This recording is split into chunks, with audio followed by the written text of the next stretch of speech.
lunch breakers and takers, do us a favor. Take a minute to hit that like and subscribe button. Also hit that notification bell so you don't miss any of our videos in the future. All right, so yesterday, breaking news. I had to do a double take. I had to rub my eyes and sleep on it because I was certain that it wasn't true, but it was confirmed. Matt Stafford. You gotta give it the proper context. This is on the 3-year anniversary of the Alex Smith trade to Washington. Is it? Yeah, January 30th, 2018. Oh, okay. So, well, wait. I don't know what that added, but there it is. It was Was it Cousins for? No. Alex Smith, when he got traded from Kansas City, he got traded for Fuller and a third. Okay. Yeah, that's nothing like this one. This trade right here. But, sort of. Not really. No, they both have a third. Yeah, this one's quarterback for quarterback. So, okay, as you all know by now, Matt Stafford going to the LA Rams, Jared Goff going to the Detroit Lions. Now, there's some other little goodies in that trade. You got the details, B? Yeah. The Rams are sending their 2022 and 2023 first-round picks, their 2021 third-round pick, along with Jared Goff, to Detroit for the rights to Matt Stafford. So, wait, 2022 and 2023 first-round picks? Yes, and then their third-round pick this year. I didn't even know they had 2022 pick because I know they've given up a bunch of picks. They do because they have traded all the picks up until now. Their last first-round pick was actually in 2016. This dude named Jared Goff. He was the last person that they drafted in the first round. And they gave up 2 picks to get him, didn't they? To move up to get him. I believe so. And now they don't have a first-round pick until 2024. But I'm quite certain that it will be moved before that draft. Yeah. Look, they don't believe in first-round picks, and look, they're competitive, right? Yeah. They're a playoff team every year. I get it. Like, they have a mentality of we want to win right now. Now, does this move make them a better team? Yes, it makes them a better team. Mm-hmm. Does it make them a contender? No, I don't think it makes them a contender. I mean, I think I don't really think so either. But pending what else happens, there's going to be a lot of quarterback movement. It looks like this offseason. So I mean, it could put them in a good position. I don't think that this makes them better than what Green Bay was this past year. No, right? Not at all. I don't necessarily think it makes them better than a Seattle team if Seattle improves the roster a bit this offseason. Or Tampa Bay if Tom Brady comes back. Yeah, I mean, I want to put. I mean, that's hard to swallow. Saying a 43-year-old comes back next year, and, right? You're in trouble. But I mean, look, it is what it is. They're in the Super Bowl. Yeah, I want to say Dallas with a healthy Dak, but you can't ever count on that. Yeah, we'll say it's not even Dallas with a healthy Dak. It's Dallas with a defense, right? Dak's going to be healthy. He's going to play fine. If they get any kind of defense whatsoever, they're going to be dangerous. Yeah. So, but it's certainly an improvement, and I think the only question really here is why would you make that kind of investment in Matt Stafford as opposed to going after a DeShawn Watson in the trade? And I think that's John McClain, who's a longtime beat writer for the Texans, came out and said that this trade's not going to affect what the Texans want for DeShaun, because he said they have their price set. They want 2 firsts, 2 seconds, and 2 young defensive starters. Yeah. So I can see the Rams not wanting to give that up. They've got a really good defense, and they figured they could go the cheaper route and get Matt Stafford and improve the team anyway. Yeah. So I mean, look, the thing is with me. I mean, look, you and I aren't as high on Matt Stafford as a lot of people. All right. Mm-hmm. In fact, we think he's pretty overrated. Not bad. not a bad quarterback. Definitely an upgrade from Jared Goff. But how much more? That remains to be seen. We sometimes the media and just people out there, they'll use wins and losses for a quarterback to fit their narrative, right? Yeah. Sometimes wins and losses aren't a quarterback stat. Sometimes they are. When we're talking about Lamar, it always gets brought up his playoff record, even though he's only played for 3 years. Yeah. But Matt Stafford's played for 12 years, and he's 0-3 in the playoffs. Mm-hmm. And look, I don't write that off. Like, you have to have a playoff win if you're going to be considered, that kind of quarterback.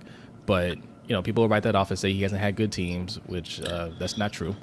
Well, to an extent, it is. I mean, he's gonna in LA. He's gonna have the best defense and run game that he's had. Right now, he's certainly had a lot of weapons around him. Yes, in Detroit, but they've never been able to really run the ball, and their defenses has not been very good during his tenure. Yes, no, absolutely. This is going to be the best team he's ever played on. He has an excellent coach. And like you said, they had the number one defense. At least this year they had the number one defense, and they also have talent on offense there as well. So, we'll see if Matt Stafford can finally get his first playoff win going into his 13th year in the NFL. All right, even if they go 16-0, he still won't have a winning record for his career. So I mean, there's that. So there is that. But I mean, because like you said, it is a team sport, right? And no one player can win games by themselves. But that's not the way that we talk about other quarterbacks. It's kind of just the way we talk about Stafford. So, look, put wins the big matter. Boy pants on and win some games. Yeah, wins matter because that's exactly why we call Tom Brady the GOAT, right? Because he's going to his 10th Super Bowl, which is unheard of. I mean, whatever. But he has a chance to win his 7th Super Bowl ring, and that's why you call him GOAT. But you're looking at his wins, right? You're not looking at the overall picture. Now, he is a great quarterback, and I have no problem with people saying he's the GOAT, but it's because of the wins. So when we look at Matt Stafford, you absolutely need to judge him on wins, and he doesn't have any. Yeah, he's not accomplished at all. You can say he's talented, okay? He's not accomplished anything in the NFL up to this point, really. But he's going to have his chance now. Like I said, this is going to be the best team he's ever played on, the best coach he's ever played for.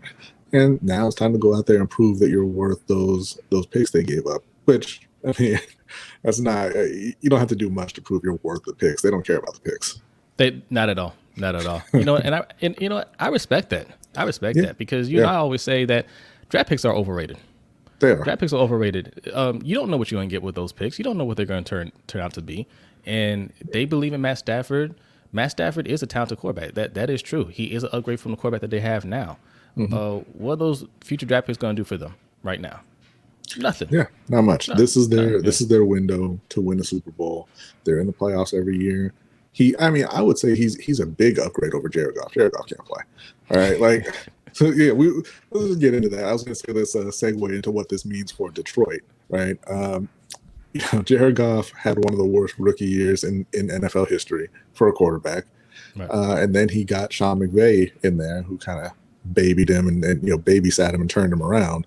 And they got to the Super Bowl, and he stood in the pocket and he stared at wide open Brandon Cooks for 3, 4, 5 seconds before it clicked in his brain what he needed to do.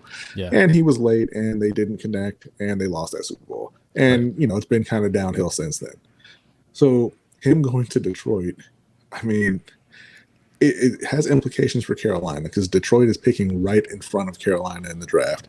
And now they're not going to be looking for quarterback, but they are going to be, potentially trading out of that spot. Yes, yeah. So that's something that Carolina has to be worried about now. In terms of the Lions themselves, man, like you're in full-on rebuild mode.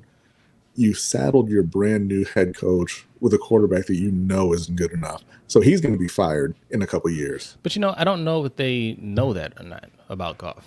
Right, I think they see a young quarterback who has more accomplishments than Matt Stafford, and you look at his stats; they're not bad, right? I mean, they've gotten a little bit worse, but I mean, they're not bad overall. And I think they look at it and say, "We can manage this contract. We got some extra picks, and we can build around him." I'll tell you what: if they look at Jared Goff coming into their building attached to 2 first-round picks and a third-round pick in exchange for a 32-year-old quarterback, and they don't realize what's up, they all should be fired today. Well, okay? I mean, listen. I mean, this might come back to bite us, but I mean, look at the poor decisions they've already made. Look at the coach that they hired. Right. I mean, they're an organization. Hungry, man. He's hungry for wins. They're an organization with a history of bad choices, bad habits, just bad everything. So no, this doesn't surprise me at all, and I absolutely do believe that they believe that it's all coming together for them. But where it's going to go terribly wrong is, look, Dan Campbell. We haven't seen him as a head coach yet, but here's what I do know: he's not going to be calling the plays for Jared Goff in the huddle. He's not going to be, calling the audibles for him in his headset. He's not going to be doing that extra stuff that Sean McVay was doing to make the game easier for Goff. And I think that's going to go horribly wrong for them. Well, we'll see what they really think of Jared Goff come free agency, right? Because my assumption up to this point was they're going into rebuild mode. They're going to trade Stafford, and they're just going to. I thought they were going to let Kenny Golladay walk, right? Because he's not old, but I mean he's a little bit older, and there's no point in paying him if you're going into rebuild mode, right? So if they let Kenny Golladay walk, then that's still my assumption. Okay, we took on a bad contract. They have to keep him for 2 years, and then they can get rid of him. Just let him go. Yeah. Yeah. If they re-sign Kenny Golladay, then you may be right. We may be dealing with some more incompetence in the Motor City. Yeah, that's a good point. Who won in this trade? I would say the Rams. Yeah. I would say the Rams. It seems like they gave up a lot, but for them, like I said, if you don't value draft picks like that, I mean, you gave up nothing. Right. Yeah. Right. You gave up nothing. It was and again, it's a pretty big, even though we're not high on Stafford, that's a pretty big upgrade over Jared Goff. And two late first round picks and a third it's not anything for a new quarterback. Yeah. Like we were just talking about with DeShaun Watson, 2 firsts, 2 seconds, and 2 starters on defense sounds like a lot. I would give that up in a heartbeat to get DeShaun Watson. It sounds like a lot because it's a lot of words, right? But it takes a long time to say it.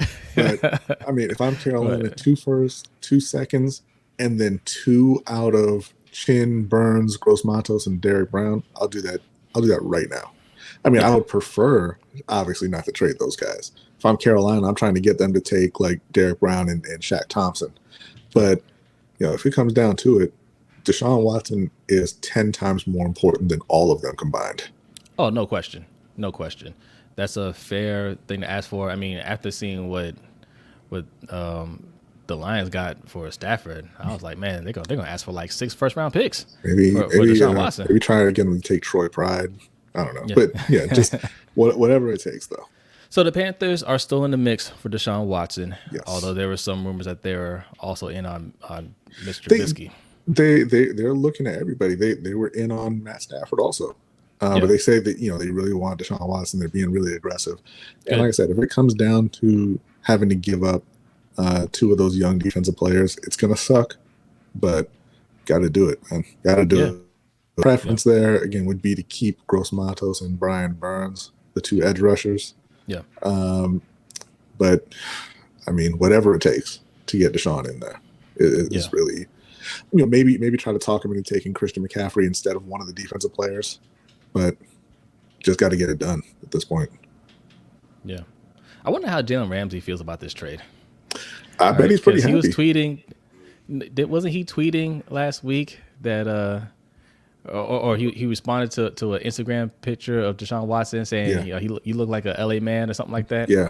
I think he was kind of lobbying for Deshaun Watson in LA. Yeah, I'm sure because Deshaun Watson's a better player. But hey, if you shoot for a 10 and you end up with a 7, are you mad? Right. Yeah. When you were dealing with a 2? Well, I mean, look, when that 10's still out there lingering. Right, we got to see where he ends up because if he ends up in Carolina and you got to go through them, right? And you look at Matt Stafford and you're just like, I think right now he's happy about this deal, getting rid of Goff and getting an upgrade in there. Yeah. Yes, look, offseason. I mean, look, we haven't even reached the Super Bowl yet. We got all kinds of offseason news. So to be honest, I guess we should have looked up his quarterback list from a few years and see what he said about Stafford before. I was just thinking that too. Was he on Matt Stafford's list? I'm willing to bet. Yeah, I'm willing to bet he wasn't one of the trash ones. All right. Yeah, because he was in the AFC at the time. I'm not even sure if he even played Matt Stafford yet. There you go.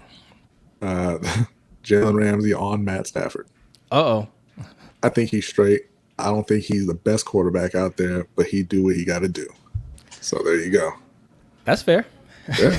that is a fair assessment of Matt Stafford. That is pretty fair. I thought he was gonna say trash. Now, here's what he had to say about Deshaun Watson. So maybe he's not as happy as I was indicating there a minute ago. Okay. He'll be the league MVP in a couple of years, 100%. There's not even a debate about that.